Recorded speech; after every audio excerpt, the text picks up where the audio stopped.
이렇게 기도하겠습니다. 사랑의 하나님 감사합니다. 오늘도 저희들 주 안에 거하게 하시고 하나님과 동행하는 것이 나의 삶의 가장 큰 기쁨임을 고백하고 또한 생각하게 하여 주셔서 감사합니다. 세상 그 누구도 우리의 마음을 평안하게 하지 못하고 위로하지 못하는 그 순간에도 하나님은 우리의 마음 가운데 함께 하시고 우리를 위로하시며 우리에게 새 길을 보여주시는 놀라운 능력의 하나님이신 줄 믿습니다. 또 그 하나님이 나의 하나님, 또 우리가 그 하나님의 자녀된 줄 믿습니다. 이 믿음을 굳게 붙들고 저희들 삶의 여러 가지 환경적인 문제가 있을 때마다 더욱더 주 앞에 엎드리게 하시고 주님께서 허락하여 주시는 소망함과 위로함을 경험하는, 그래서 회복되어지는 놀라운 우리의 삶이 되어질 수 있도록 주여 축복하여 주시옵소서. 그렇게 되어서 다른 것이 간증이 되는 것이 아니라, 무슨 거창한 것이 간증이 되는 것이 아니라 나의 일상이 간증이 되게 하시고, 어제도 나와 함께 하신 하나님, 나의 눈물 닦아주신 하나님, 나에게 힘 주신 하나님, 나에게 위로하여 주신 하나님을 내가 간증합니다 하는 귀한 간증의 고백들이 우리의 일상에서 날마다 터져나오게 주여 축복하여 주시옵소서. 여기 오늘 새벽에 자리에 나온 한 사람 한 사람 주님 기억하시고 그들의 정성과 그들의 마음을 이 시간 받아 주시옵소서. 기도 제목을 주님께서 하시오니 기도를 들으시고 응답하시며, 마음의 문제와 육신의 질병이 있는 자들이 있다면 주님 치유하시고 평안케 하여 주시어서 새벽에 제단을 쌓는 기쁨을 우리 모두가 경험하고 새벽에 나와 하나님께 부르짖으니 응답되어지는 역사가 더욱더 자주 일어나는 그러한 우리의 신앙의 여정이 될 수 있도록 하나님 축복하여 주시옵소서. 오늘 이 새벽의 모든 시간을 주님께 맡기오니 주님 동행하여 주시옵소서. 예수 그리스도 이름으로 간절히 기도합니다. 아멘. 오늘 말씀 한번 함께 보겠습니다. 네, 주신 하나님 말씀은 사사기 1장 1절부터 10절까지 말씀 보겠습니다. 여호수아가 죽은 뒤에 이스라엘 자손이 주님께 여쭈었다. 우리 가운데 어느 지파가 먼저 올라가서 가나안 사람과 싸워야 합니까? 주님께서 대답하셨다. 유다 지파가 먼저 올라가거라. 내가 그 땅을 유다 지파의 손에 넘겨주었다. 그때 유다 지파 사람들이 자기들의 동기인 시므온 지파 사람들에게 제안하였다. 우리와 함께 우리 몫으로 정해진 땅으로 올라가서 가나안 사람을 치자. 그러면 우리도 너희 몫으로 정해진 땅으로 함께 싸우러 올라가겠다. 그리하여 시므온 지파가 유다 지파와 함께 진군하였다. 유다 지파가 싸우러 올라갔을 때에 주님께서 가나안 사람과 브리스 사람을 그들의 손에 넘겨주셨으므로 그들은 베색에서 10,000명이나 무찔렀다. 그곳 베색에서 그들은 아도니 베색을 만나서 그와 싸워 가나안 사람과 브리스 사람을 무찔렀다. 그들은 도망치는 아도니 베색을 뒤쫓아가서 사로잡아 그의 엄지손가락과 엄지발가락을 잘라버렸다. 그러자 아도니 베색은 내가 70명이나 되는 왕들의 엄지손가락과 엄지발가락을 잘라내고 나의 식탁 밑에서 부스러기를 주어서 먹게 하였더니 하나님이 내가 한 그대로 나에게 갚으시는구나 하고 탄식하였다. 그는 예루살렘으로 끌려가서 거기에서 죽었다. 유다 자손이 예루살렘을 치고 점령하여 그곳 주민을 칼로 죽이고 그 성을 불태웠다. 그 다음에 유다 자손은 산간 지방과 네겝 지방과 낮은 지대로 내려가서 거기에 사는 가나안 사람과 싸웠다. 또 유다 자손은 헤브론에 사는 가나안 사람을 쳤다. 헤브론은 전에 기럇 아르바라고 불리던 곳이다. 거기에서 그들은 세세와 아이만과 갈멜을 무찔렀다. 아멘. 오늘부터 사사기 말씀을 우리 함께 묵상하게 됩니다. 그리고 2월달 오늘 2월 1일이죠. 2월 1일부터 사사기 말씀을 보고 이제 룻기까지 쭉 이제 말씀을 이제 보게 될 것입니다. 사사기에 대한 배경은 우리가 오늘 말씀에서 시작하는 부분에서 발견할 수 있는 것과 같이 여호수아가 죽게 된 후의 이야기, 그리고 그때부터 사울이 첫 왕으로 세워지기 전까지 약 한 300년, 320년 정도의 시간을 동안 일어났던 일들을 기록하고 있고요. 또 뭐 사사기의 마지막 사사라고 불리워지는 사무엘이 사울에게 기름 붓고 또 다윗에게 기름 붓기 전 그 사울이 사무엘이 마지막으로 이 모든 사사의 역사를 정리해서 썼다. 사무엘이 저자이다라고 알려져 있습니다. 물론 그건 뭐 의견들이 분분하긴 하지만요. 그렇게 많이 이야기되어지고 있습니다. 사사기의 특징은 우리가 다들 잘 아시는 것과 같이 그들에게 왕이 없으므로 그들이 자기가 원하는 대로 자기가 뜻하는 대로 살아가는 때가 바로 사사기였다라는 것을 성경을 통하여서 우리는 알게 됩니다. 즉 사사기의 시대는 이스라엘 백성들이 하나님 안에 살아가고자 노력은 하지만 이방 문화들과 계속해서 접하면서 이방 사람들의 우상들을 섬기기 시작하고 그 우상으로 말미암아 타락함으로 말미암아 이제 삶의 어려움이 찾아오죠. 이방 족속들이 연합하여서 이스라엘 백성들을 괴롭힌다든지 뭐 블레셋 사람들이 그들을 친다든지 어려움을 경험합니다. 다시 그리고 하나님께 회개하고 하나님이 다시 회복시켜 주시죠. 그리고 끝나면 좋은데 또다시 이제 우상을 섬기는 그런 일들이 이스라엘 역사를 보면은 반복적으로 일어나는데 사사기에서 그게 잘 그려져 있습니다. 꼭 사사기뿐만 아니라 이스라엘 왕정이 시작된 이후에서 보더라도 계속해서 이스라엘 백성들은 하나님 편에 섰다가 우상을 섬겼다가 하나님 편에 섰다가 우상을 섬겼다가 왔다 갔다 하는 모습을 보이게 되죠. 이것은 하나님을 믿는 모든 사람들의 삶에서 나타나는 모습이기도 하고요. 또한 하나님의 역사 아래에서 지금까지 수천 년의 시대를 지나오면서도 마찬가지로 이러한 사이클이 연결되어져 있었습니다. 어떤 때에는 성경을 더욱더 중시하는 전통주의자들의 목소리가 커질 때가 있고 또한 어떤 때에는 인본주의자들, 성경을 믿고 하나님 아래 있지만 사람의 입장에서 더 많은 것들을 풀어내려고 하고 해석하려고 하는 인본주의적인 신학을 가진 사람들의 목소리가 커질 때가 있습니다. 이것이 계속해서 사이클을 이루고 가게 되는 것이죠. 마찬가지로 우리의 삶도 그렇습니다. 어떨 때에는 하나님께 더욱더 가까이 나아가고 하나님 한 분으로도 만족하며 하나님 한 분으로 내가 살아갈 수 있다라고 확신하며 뜨겁게 열정적으로 살아가는 삶의 때를 보낼 때가 있죠. 하지만 그 때를 지나가면서 그것이 다시금 예전 모습과 같이 영적으로 차가워지는 때를 하나님으로부터 멀어지는 때를 우리가 경험하곤 합니다. 그러다가 어려움이 찾아오고 또 하나님께 깊이 기도하는 가운데 다시 하나님께 나아가죠. 이것을 수없이 반복하는 것이 우리의 인생입니다. 어찌 보면 사사기의 말씀이 우리의 인생의 모습을 신앙의 여정을 그대로 보여주고 있는 것 같습니다. 사랑하는 온타뉴교회 모든 성도 여러분, 우리가 가장 중요시해야 할 것은 이 사이클을 피할 수는 없을 거예요. 하나님과 가까이 갔던 때와 하나님으로부터 조금 멀어졌던 때, 그때를 우리가 아예 없게 할 수는 없을 것입니다.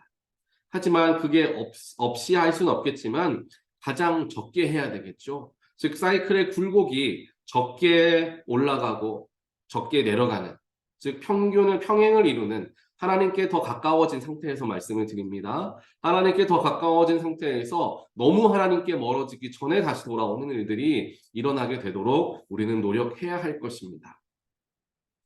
그래서 오늘 이렇게 새벽의 자리를 지키는 것 또한 우리에게 굉장히 중요하죠. 우리의 신앙의 사이클이 여기서부터 시작되어지기 때문입니다. 여러분들 한번 생각을 해보시길 바랍니다. 새벽 예배에 나오지 않거나 혹은 꼭 굳이 뭐 새벽 예배라고 할 필요도 없겠죠. 하나님께 나와 예배하는 주일 예배에 나오지 않는 그러한 때를 우리가 보내게 되면 마음의 불편함을 우리가 경험하곤 합니다. 처음에는 그렇죠. 그러다가 점점 더 그것에 익숙해지고 어느 순간 아무렇지도 않게 나는 뭐 다른 방법으로 예배 드리면 된다라고 생각할 때가 찾아오는 때가 옵니다. 그러기 전에 우리가 다시금 허리띠를 졸라매어서 하나님 앞에 나와 예배하는 그런 습관들을 회복해야 된다는 것이죠. 그렇기 때문에 한 번, 두 번이 굉장히 중요한 것이죠. 한 번, 두 번이 중요한 것입니다. 그래서 우리는 더욱더 마음을 하여서 조금 우리가 어려운 상황 속에서도 피곤한 때일수록 하나님께 더 나아가려고 노력할 때 하나님이 영적인 평안함을 우리에게 더욱더 크게 허락하여 주실 것을 믿습니다. 그러한 관점으로 우리가 사사기를 한번 살펴보도록 하겠습니다. 사사기 오늘 시작하는 1장 1절 보니까 여호수아가 죽은 뒤에 이스라엘 자손이 하나님께 물어봤습니다. 뭘 물어봤냐? 우리 가운데 어떤 지파가 먼저 올라가서 가나안 사람과 싸워야 합니까? 라고 물어봐요. 이 질문에 대해서는 두 가지 입장에서 생각해 볼 수 있습니다. 첫 번째로는 아무도 안 가려고 하는 거예요. 아무도 안 가려는 상황에서 누가 가야 되는지 하나님께서 정해 주십시오. 아무도 안 가려고 합니다. 하나님이 정해 주시면 가겠습니다. 뭐 이런 마음으로서 하나님께 질문을 던졌을 수도 있고요. 또 더 나아가서 다른 방향으로는 여호수아가 죽었으니까 우리가 이제 앞으로는 매번 하나님께 질문하면서 우리가 앞으로 나아가자라는 믿음의 고백으로서 하나님, 우리가 의논하기 전에 하나님께 묻습니다. 먼저 우리가 어떻게 해야 되겠습니까? 누가 먼저 나갈까요? 이렇게 믿음의 질문이냐, 믿음이 없는 질문이냐, 이 두 가지로 첫 번째 1장 1절에 나와 있는 질문을 우리가 생각해 볼 수 있습니다. 근데 그 뒤에 답이 나와요. 그 뒤에 답이 나옵니다. 우리 가운데 어느 지파가 먼저 올라가서 가나안 사람과 싸워야 합니까? 라고 묻자 주님께서 2절에 대답하시죠. 유다 지파가 먼저 올라가라. 내가 그 땅을 유다 지파의 손에 넘겨 주었다. 줄 것이다도 아니에요. 주었다. 과거형입니다. 이미 주신 거예요. 이미 주신 거면 가서 받으면 되는 겁니다. 그런데 말씀의 3절을 보니까 유다 지파 사람들이 누군가를 찾아가요. 누군가를 찾아갔냐? 자기들의 동기, 시므온 지파, 자기와 친하였던, 자기와 관계가 있었던 시므온 사람들에게 찾아갑니다. 그래서 뭐라고 이야기합니까? 이번에 같이 나가서 우리랑 전쟁에 임해달라. 그러면은 내가 너희들이 전쟁할 때 우리도 가서 돕겠다. 이렇게 이야기를 하는 거죠. 어찌 보면 굉장히 현명한 방법일 수도 있죠. 힘을 합하여서 무엇인가 일을 하는 것이니까요. 하지만 하나님 관계, 하나님 입장에서는 그것이 현명한 방법이 아니라 영적으로 어리석은 방법일 수 있다라고 우리는 생각해 볼 수 있습니다. 벌써부터 여호수아가 죽은 후에, 즉 이스라엘 백성들이 이끌던 지도자가 죽고 나니까 그들이 벌써부터 자기들끼리 생각하고 자기들끼리 의논하며 좋은 것을 찾아가기 시작했다라는 것입니다. 하나님께서는 분명하게 유다 지파가 너네다가 가라. 유다 지파 손에 모든 것을 넘겨 주었다. 라고 하나님이 그렇게 말씀을 하셨는데도 불구하고 우리가 가는 것은 가는 것이지만 다른 얄팍한 방법들을 사용한다라는 거예요. 큰 그림 안에서는 유다 지파가 먼저 가는 것이긴 합니다. 하지만 하나님이 언제 시므온 지파와 같이 가라라고 말한 적은 없으셨습니다. 그런데 사람의 생각으로 우리가 조금 더 힘을 보태면은 쉽게 전쟁하지 않을까라는 생각을 했다는 것이죠. 그 생각을 하는 순간 유다 지파의 생각이 하나님으로부터 멀어지는 것을 의미합니다. 왜냐하면 전쟁은 하나님께 속한 것이다 라고 분명하게 이야기하고 있습니다. 전쟁을 피 한 방울 흘리지 않고 승리할 수 있다는 것을 여리고성을 통하여서도 보여주셨습니다. 아무리 정말 작은 성을 정말 쉽게 차지할 줄 알았는데 차지하지 못하고 크게 패배했던 경험도 있었습니다. 그것은 무엇을 의미합니까? 하나님이 원하시고 하나님이 맡기시면 피 한 방울 흘리지 않고 전쟁에서 이길 수도 있는 것이고 하나님이 원하신다면 분명히 그것은 하나님 손에서 이루어진다라는 것을 경험했던 것이죠. 그런데 지금 유다 지파 사람들이 생각했던 것은 무엇이냐? 자신들이 조금 힘을 덜 들이면서 전쟁에 임하려고 자신들의 피해를 최소화하면서 전쟁에 임하려고 다른 방법을 사용하고 있다는 사실입니다. 그것 자체가 내가 전쟁에 임한다, 내가 나아가서 싸운다, 나라는 것에 대한 생각을 너무나 많이 하고 있기 때문에 일어나는 일이었던 것이죠. 만약에 그들이 하나님께서 전쟁에 싸워주시고 우리는 도구이다라는 것을 생각하고 믿었다라고 한다면 유다 지파가 크던 작던 몇 명이 되었던 아마 전쟁에 임했을 것입니다. 하나님이 함께 하시니까. 하나님이 너에게 너희들의 손에 넘겨주었다라고 이미 과거형으로 약속하셨으니까 이제 우리는 받으러 가면 되는 거예요. 전쟁을 할 필요가 없을 수도 있습니다. 받으러 가면 되는 거예요. 하지만 유다 지파 사람들은 그렇게 생각하지 못하였고 자신이 좋은 대로 자신의 생각대로 벌써부터 사사 시대의 전형적인 모습을 지도자 여호수아가 죽고 난 바로 직후부터 보이고 있다라는 것이죠. 그 뒤에 말씀은 이제 유다 지파들이 전쟁을 하여서 어떻게 이겼는지에 대한 이야기입니다. 오늘은 어떻게 보면 1절부터 3절까지 말씀만 보더라도 충분히 우리 삶에 묵상할 수 있는 부분들을 찾아볼 수 있을 것입니다. 삶을 살아가고 신앙생활함에 있어서 가장 중요한 것은 나는 무엇을 바라보느냐, 나는 무엇이 목적이냐, 나는 무엇을 의지하며 살아가느냐입니다. 이 목적의식과 목표의식이 없으면 그냥 우리 신앙생활뿐만 아니라 우리의 그냥 일상에서도 마찬가지잖아요. 목표의식이 없으면 그냥 의미 없이 하루하루를 살아갑니다. 하지만 목적이 있는 사람, 목표가 있는 사람은 그 목적을 이루기 위해서 땀을 흘릴 줄 알고 시간을 쓸 줄 알고 노력하며 헌신할 수 있습니다. 그 목적이라는 게 있기 때문에 그 목적을 이루기 위해서 모든 것을 포기하거나 헌신할 수 있다는 사실입니다. 신앙생활도 마찬가지입니다. 내가 왜 신앙생활을 하는가를 자꾸만 우리는 고민해 보아야 합니다. 나는 왜 하나님을 섬기고 있는가를 고민해 보아야 할 것이고 나는 왜 이 시간에 새벽에 잠을 안 자고 6시에 일어나서 하나님 앞에 앉아 있는가, 왜 예배하고 있는가 생각해 보아야 한다는 것입니다. 그 모든 것은 하나님과 나와의 관계 때문이죠. 하나님께 더 가까이 나아가기 위함이죠.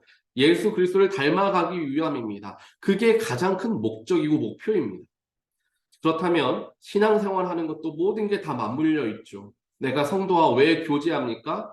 성도로부터 좋은 이야기 듣기 위해서 교제합니까? 좋은 말 해주기 위해서 교제합니까? 아니에요. 성도들을 통하여서 성도와 함께 하나님께 더욱더 가까이 나아갈 수 있는 길이 열리기 위해서, 즉 하나님께 영광 돌리기 위해서 성도도 만나는 거예요. 친교도 하는 것입니다.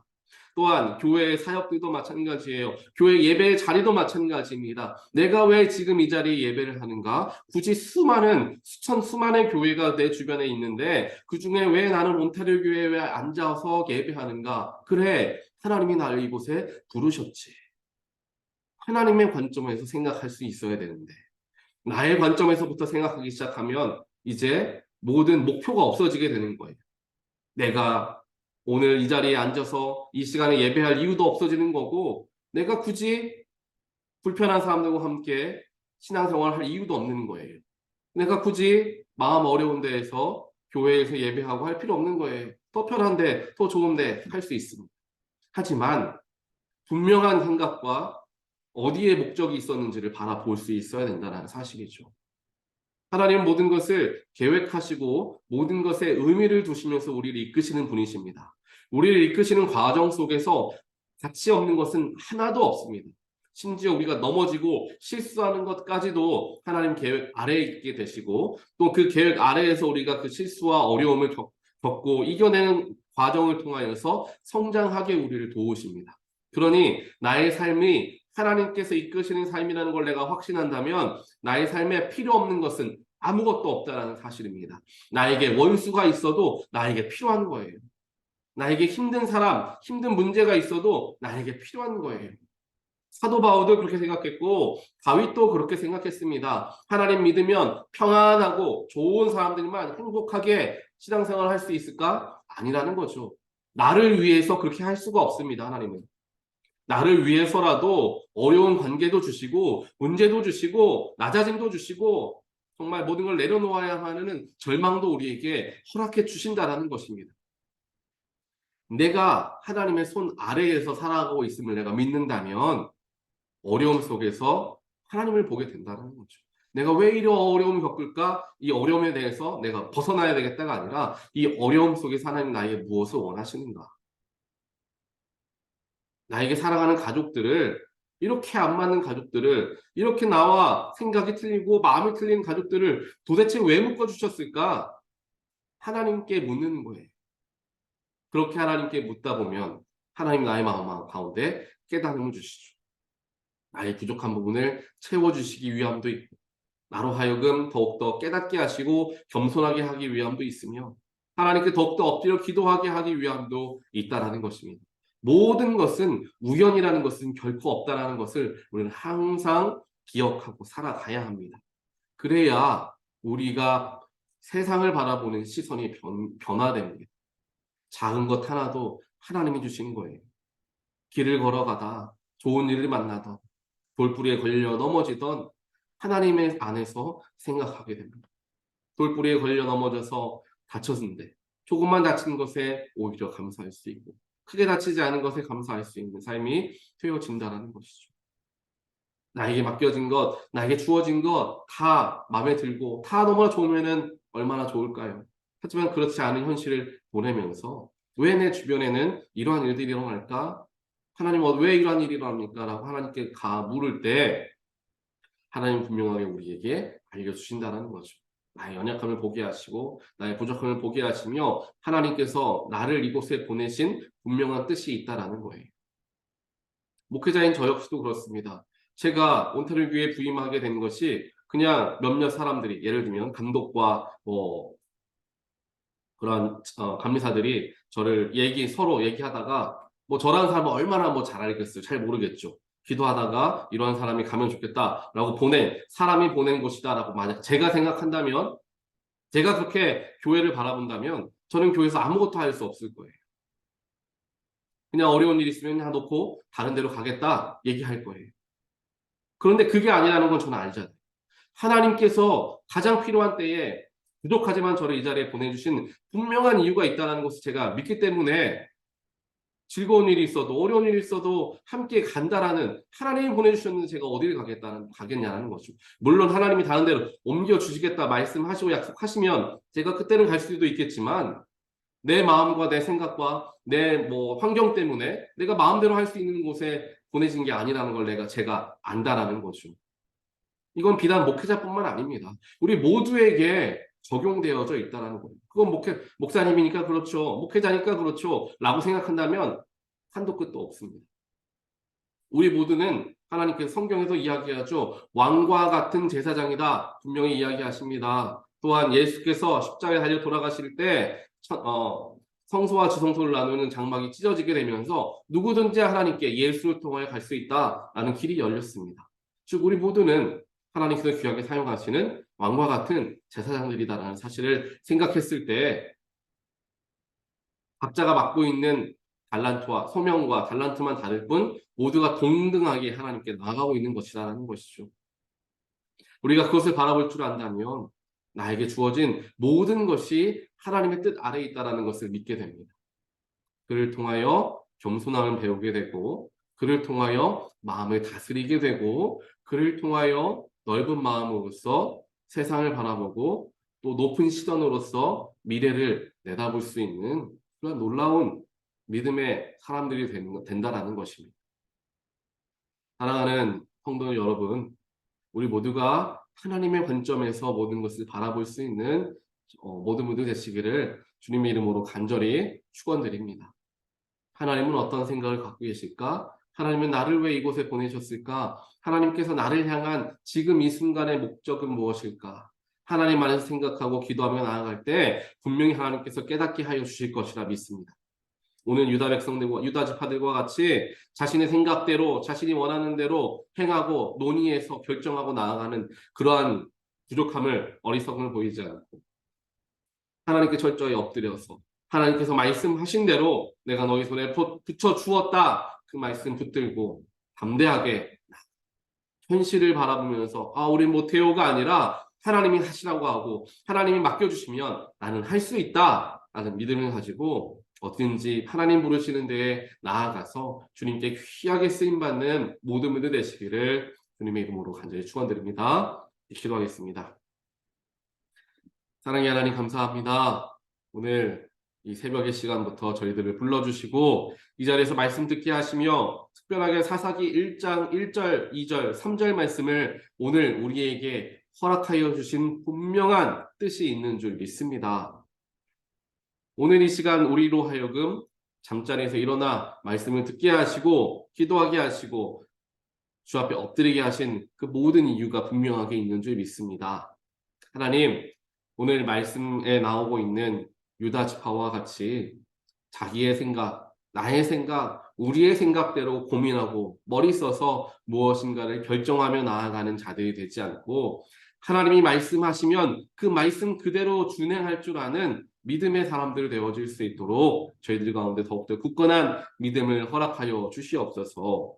그래서 하나님께서 귀하게 쓰시는 우리 한 사람 한 사람 되게 하시고 또한 우리 한 사람 한 사람이 모여있는 교회 공동체 온타리오 교회 주님께서 원하시는 대로 주님께서 뜻하시는 대로 분명히 우리 교회 가운데 역사하시리라 믿사오니 주님께서 저희들을 온전하게 사용하여 주시옵소서. 우리 모두는 각자 다른 모습을 가지고 있고 다른 성향을 가지고 있습니다. 누가 맞고 누가 틀린 것은 아무것도 없습니다. 하나님께서 모아주셨고 하나님께서 묶어주셨으니 하나님께서 각자의 모양대로 각자의 자리에서 하나님께 영광 돌리게 하시기 위해서 우리들을 공동체로 묶어주신 줄 믿습니다. 하나님께서 우리의 모습대로 우리들을 사용하여 주시고 다만 그 각자의 모습이 아름답게 합력하여서 아름다운 정말 그림을 그려낼 수 있는 그러한 선한 성령의 연합함이 우리 가운데 있게 되기를 주의 원하오니 주님께서 축복하여 주시옵소서.